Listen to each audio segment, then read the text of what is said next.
Сәлем, білім ізденуші шәкірт. Так, бүгін біз сіздермен таразыға байланысты есептерді шығарамыз. Енді биылда кездескен есептердің түріне жатады. Бұл есептерді қалай шығару керек, соның техникаларын үйренетін боламыз. Енді таразының екі жағы бір-біріне тең болса, онда сұрақ белгісінің орнына сәйкес келетін нұсқаны табыңыз дейді. Бұл жерде екі жақта бірдей нәрсе, мысалы менде бір тараз тұр да, екеуінде де бірдей алмадан тұр. Мен оны алып тастасам, ол таразының теңдігі өзгере ма? Өзгермейді ғой. Сондықтан мен одан мына к-ні алып тастаймын, мына к-ні алып тастаймын. Демек, м осыған тең. Мына жерде мына к-ні алып тастаймын, мына к-ні алып тастаймын. Солай ма? Так, енді не істесем болады? Ары қарай бізге бір l ол неге тең екенін табу керек, е? Так, бір m неге тең менде? Бір m ол бізде k l-ға тең. Солай ма? Демек, мына жердегі мен k-ні алып тастасам бола ма? Болады. Мына l-ді алып тастасам бола ма? Болады.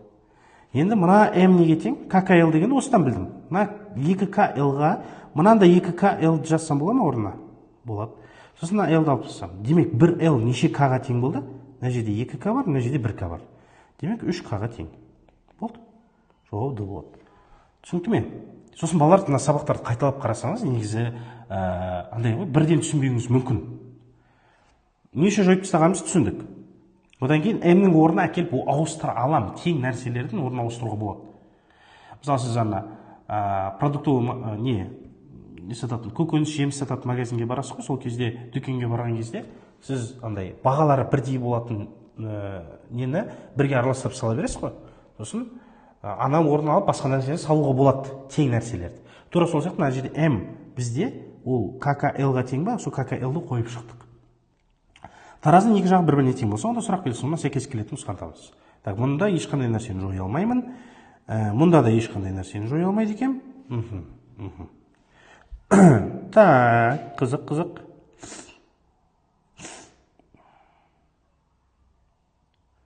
Қалай істесек болады екен.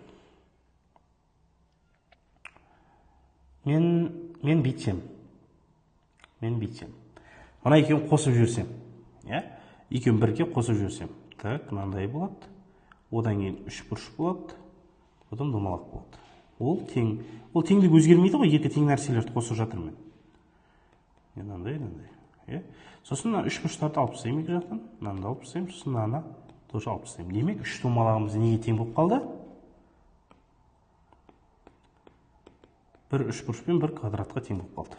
Болды са. Яғни бұл жерде сондай бір әдісті қолдандық.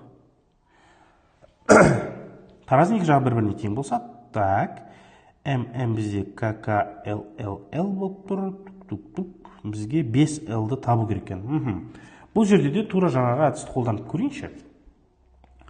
Неше k болады? 2k, 5L болады, сосын m болады. Қосып жүрсем. Онда 2m и KKK болады, Так, k-ларды алып тастаймын екеуін, мына жақтан да екеуін алып тастаймын, m-ді тоже алып тастаймын. Сонда қараңыз, 5L менде m-ға тең. Мына жақта 5L-дің өзі ғана қалды.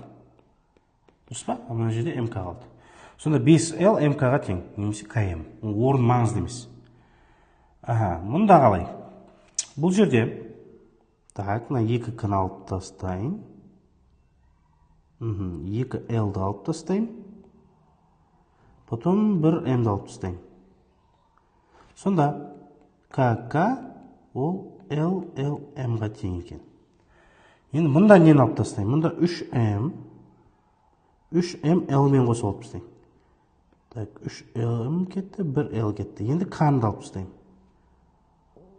Енді қараңыз, сонда бұл жерден түсінетіміз LK бізде m-ға тең. Бір m-іміз бұл бір LK-ға тең екен. Енді осы жерде мұна m-нің орнына келіп соны қойсам. Қалай қарайсыздар? Мысалы, KK тек тұра береді мына жақта. Мына жерде 2L, мұна m-нің орнына мұнаны әкеп қоям. Өйткені олар тең ғой, тең нәрселерді орнына ауыстыруға болады. Так, мына жерге L k-ны қойдым, k мен k жойылып кетеді. Сонда 3L-іміз неге тең? 1k-ға тең екен. Бұл жауабы А болады. Биылдың ништан басты ерекшелігі ол жерде логикалық есептер өте көп кездеседі. Біз бұрынғы тесттердің анализ жасай отырып байқағанымыз 70-80% логикалық есептер екен. Енді сол Есептер бойынша біз 20-дан аса тақырып құрастырдық. Сол тақырыптар бойынша арнайы видео курс дайындадық. Сабақтардың ұзақтығы 10-12 минут және соған байланысты тест тапсырмалары беріледі. Оны алу үшін төмендегі номерге жаза кетіңіз. Біз сіздерге жеңілдікпен ұсынамыз. Сұрақ белгісінің орнына сәйкес келетін сурет. Бұл жерде екі домалақ бір-бірімен тең, шаршылар тең. Екі домалақ бір шаршыға тең дейді.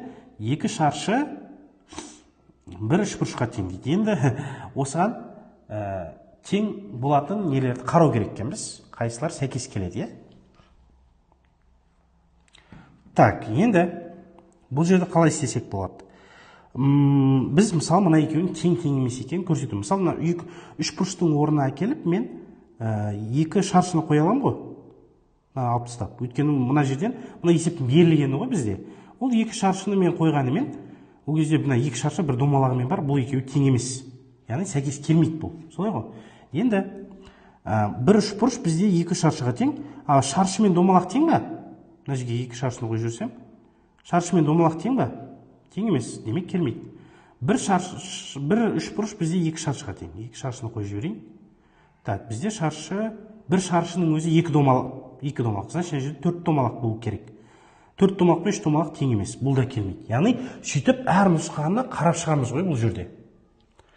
Так, бізде бір шаршы ол екі домалақ болды, а мынау екі шаршы болды. Жоқ, келмейді. Енді мына жерде қаншалықты келетін көрейік. Бір үшбұрышымыз ол екі шаршы болды, әрбір шаршы ол екі домалақ. Значит, мына жер төрт домалақ болады да, мынау тең болады. Түсінді ме? Сөйтіп әр нұсқалардың дұрыс еместігін, сәйкес еместігін қараймыз.